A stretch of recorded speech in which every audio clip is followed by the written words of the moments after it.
وڵاتانی بەژمەینەتی کوردستان وەک ئاگادارن دوای 29 ساڵ لە حکومڕانی خۆماڵی کوردی و بەخشینی ڕووبارێک خوێن بۆ ئازادی و گیانبەخشینی هەزاران ڕۆڵەی ئەم میلەتە و شەهیدبوونیان لە پێناو گەل و نیشتیمان بەداخەوە ئەمڕۆ بەهۆی ستەم و نادادی و گەندەڵی و شەوساندنەوەی دەسەڵاتی بنەماڵەیی لە کوردستان و خانەوادەی شەهیدان و خەڵکی کوردستان خۆزگە بەڕابردووی تاڵ و حکومداری دەسەڵاتێکی بێگانە دەخوازن کە ئەنفال و کێمەوارانی کردوون.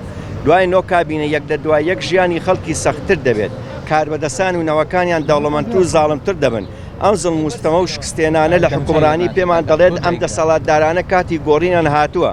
پێویستە چیدی قەدری مدرێتە نەدرێتە دەستیان تا بە ئارزووی خۆیان بە کەیفی فەرمانڕەوا و بێگانەکانیان یاری بە چارەنسی ئەم میلەتە بکەن.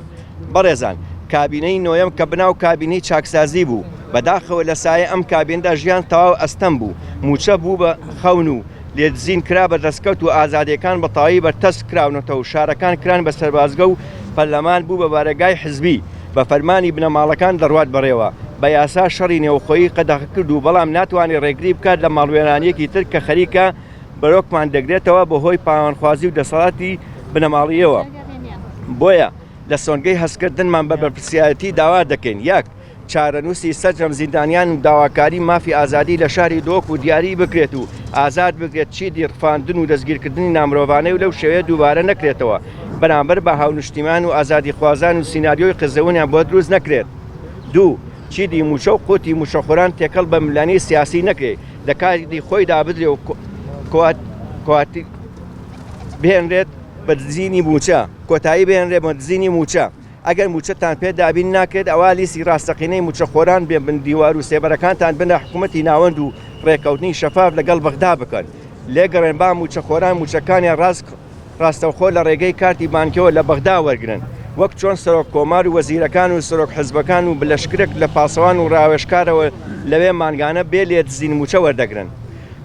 سێیەم، داوا لەسەر جەمفەرباربەرانی کوردستان لە زاخۆ تا خانەقین دەکەین لە سبەی یەکشەمەوە بایکۆتی دەوام بکەن تا داواکاریەکانمان جێبەجێ ئەکرێت، نەگەڕێتەوە سەر کارەکانی لە پێناو مافەرزەوتکراوەکانی، ئەمە ئەرکی جێبەجێ بکەن. چوار، ئەگەر پەرلەمان دەیەوێت لە بەرگی دیوەخانی حزبی خۆی دابماڵێت ببێتە منبەری ڕاستەقینەی خەڵک، با بانگێشتی سرۆکی حکوومەت و وەزیرەکانی دارایی و تەندروستی و پەروەردە و ناوخۆ بکات بۆ پەرلەمان لەسەر قەیرانی تەندروستی و بەڕێوەبردن و پەروەردەی ئابووری لێپرسینەوە لەگەڵدا بکات. ئەگەر دۆخەکەیان پێچارەسەر ناکرێت، نتانیان لێ وەرگێتەوە، ئەگەر نا ئەو پەرلەمانە زیادەیە و هاوڵاتیان پێویستە پێی نییە، چونکە بەرگرانیە بەسەر وڵاتەوە. لە کۆتاییدا داواکارین دەسەڵات لایەنی پەیوەندیدار بە زووترین کات وەڵامی داواکاریەکانمان بدەونەوە.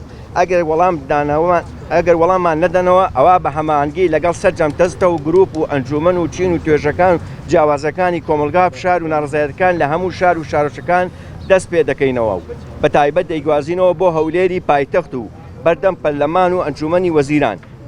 داوا لە هەموو هاوڵاتیان و بە تایبەتی هاوشاریە خۆشەویستەکانی هەولێری و هۆلاکۆبەزێن دەکەین چیدی بێدەنگ نەبن بەرامبەر بەم زوڵم و ستەمە و لە کاتی دەستپێکردنەوەی فشارەکان شەقامەکانی پایتەخت بهەژێنن. ئەنجومەنی فشار بە هەمامەنگی چالەکەوان و بەشێک لە ڕێکخراوەکان 28/11/2020 مامۆستای فشارێک هینە ئەوەی کە ئێستا بە تایبەتی باسێکی و فشارە مەسەلەن لەسەر تاسەریە هەر بایکۆتی دەوام ببیان مەسەلەن خۆپشاندان ناڕزایەتێکی ترتان جوابنیان ئەم جوابێتەوە. بەدەل لە بایکۆت، بەدەل لە هەموو شتەکان پێویستە فشارێکی جددی هەبێ لەسەر ئەم دەسەڵاتە. من ناڵێم حکوومەت، چونکە حکوومەت بووەتە وەسیلەیەک لەبەر دەم کۆمەڵێ دەسەڵات خوازی هەرێمی کوردستان کە خۆیان لە کۆمەڵی ئەشخاصی باڵادەست و کۆمپانیەکان دەبینەوە کە بەڕاستی بەم حکوومەتە چارەسەری ئەم وەزعە ناکرێ. بۆیە داواکاریان خەڵک و جەماوەری هەرێمی کوردستان خۆی فشار بکە هەتا ئەم دەسەڵاتە گۆڕانکاری لە سیاسەتی ئابووری خۆیدا دەکات.